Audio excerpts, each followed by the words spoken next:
அனைவருக்கும் வணக்கம்.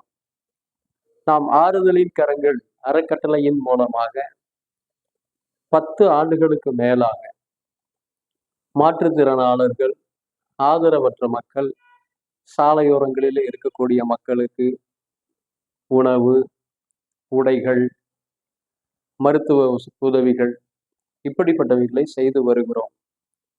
மிக நீண்ட காலமாக இவர்களை பராமரிக்கிறதற்காக இவர்களுக்கென்று ஒரு பராமரிப்பு இல்லத்தை நிறுவ திட்டம் பண்ணி இருக்கிறோம்.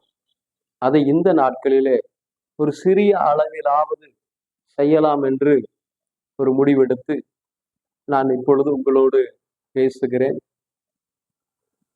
பெற்றோர்களால கைவிடப்பட்டு அல்லது பெற்றோர்களால பராமரிக்க முடியாத, உறவுகளால கைவிடப்பட்டு இருக்கக்கூடிய மாற்றுத்திறனாளிகள், ஆதரவற்றவர்கள், அவர்களை எல்லாம் பராமரிக்கிறதற்காக ஒரு சிறிய ஒரு இல்லத்தை நிறுவ திட்டம் பண்ணி இருக்கிறோம்.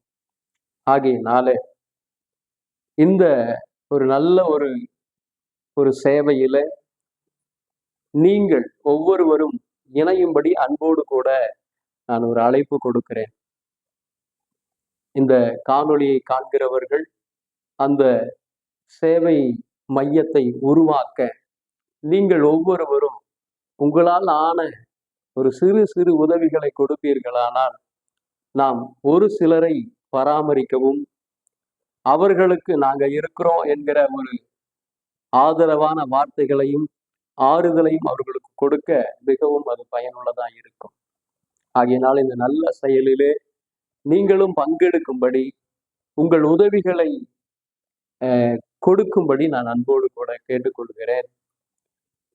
நிச்சயமாகவே இது நம்ம தலைமுறைக்கான ஒரு புண்ணிய செயலா இருக்கிறபடினால இந்த செயல்களிலே நாம் எல்லாரும் இணைந்தோம் என்றால் ஒரு பெரிய ஒரு சமூகத்துக்கு மிகப்பெரிய ஒரு சேவையை நம்மளால் செய்ய முடியும்.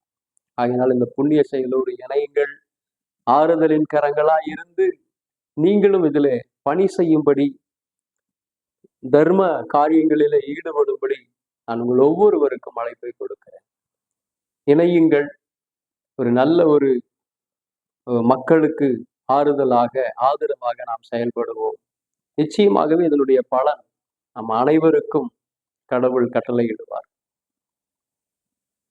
வணக்கம்.